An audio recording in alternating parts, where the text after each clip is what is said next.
tell me some of your favorite engineers, sound mixing. I mean, there's been some incredible ones. Who are some of the ones that have influenced you?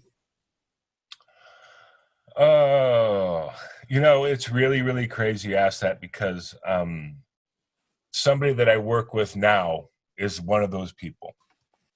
And he's a mastering engineer that I send all my stuff to. And he wasn't a mastering engineer when I first had become aware of this guy.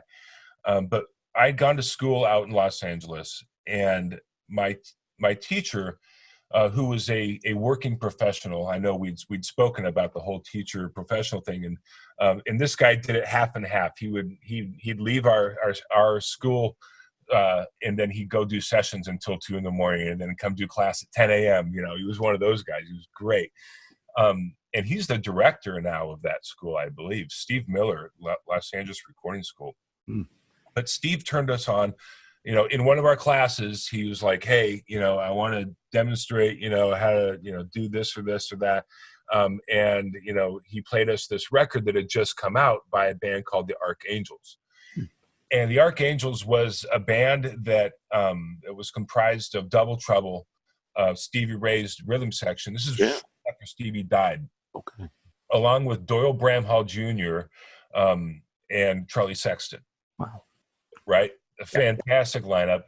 And I didn't know, I knew about Double Trouble, but I didn't really know about Charlie, and after doing some research, like, oh yeah, Charlie I think he was signed to Mercury in the 80s, and they dressed him up, and he's got this big hair, and so it's totally not who he is. But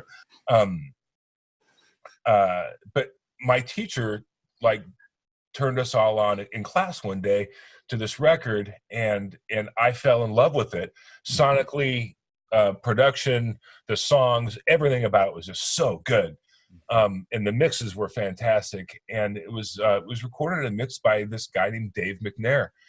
And I, always had that guy's name in the back of my mind throughout all these years and whatnot. And I was working with the band, 7 years ago or so, and one of the guys in the band was like, "Hey, maybe we'll have my friend master this guy that I know." I was like, "Well, who is it?" Dave McNair. Like, wait a second, dude. Dave McNair, and we start, trading information. I'm like, you gotta be shitting me. So he's like, "No, dude." So Dave mastered that, and it was so good. It was great. And since then, I had to call him and talk with him, and we chatted for a while. We've become good friends. And he does everything that I do. If I've got a budget for mastering it, I'm sending it to Dave. So there's one, but the person that really got me intrigued about equipment and some of the boutique and esoteric high-end studio gear was before I had even gone to school. I was still in the rehearsal space with the Fossex 8-track, not knowing what I'm doing, but knowing enough to get myself in trouble. And I was getting tattooed. And the owner of the tattoo shop was getting tattooed by one of the guys that worked there. So the owner leaves and he goes to some concert, and I think it was the Cult in Maryville, Indiana. And this is like 1990, 91, something like that. And he comes back from the show. And now, granted, this tattoo studio, there's tigers there, there's alligators there, there's cobras. We had a bear. And I'm not exaggerating one bit. If you want to look it up, his name is Roy Boy, and he's in Gary, Indiana. And he had a license for all these animals, and there was tigers in the basement. So you're not talking about these as images of tattoos. You're talking real live tigers and cobras. He had white tigers. I mean, it was just incredible. So I was hanging out there a lot because I loved animals and whatnot. And at that particular time, he had 4 tiger cubs that were only like 4 months old.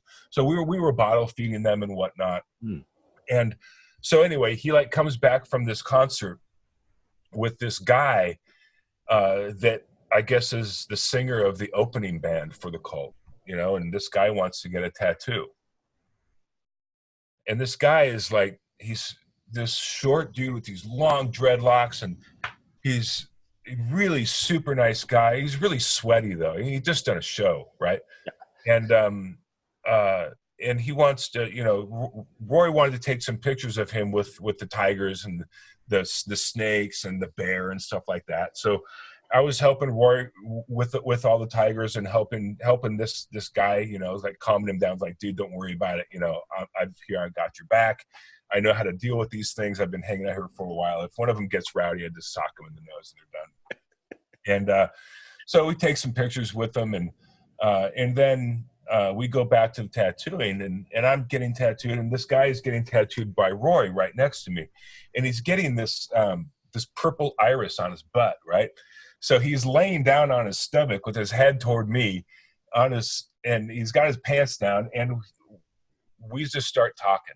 And he's a super nice guy, and it was kind of awkward, you know, but you know, whatever. Hey, you know, it's rock and roll. Go with it. Right? For him than me. Right. And so we start talking, and I start telling him. He asked me if I play music and whatnot, and I tell him, yeah, I got this little 8-track. I mess around. I don't know what I'm doing. And he's like, oh man, you know, you should.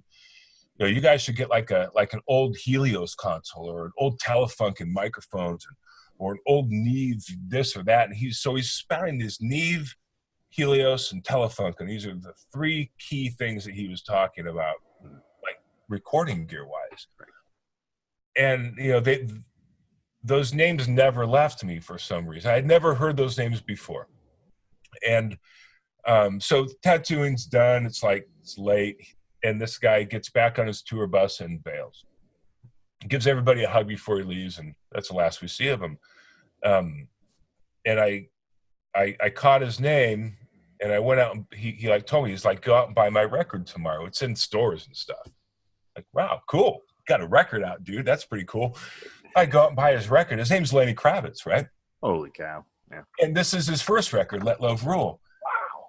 And my fucking jaw hit the floor. Yeah, no doubt. oh shit. My world got turned upside down. Awesome. Because I knew Neve, Helios, and Telefunken.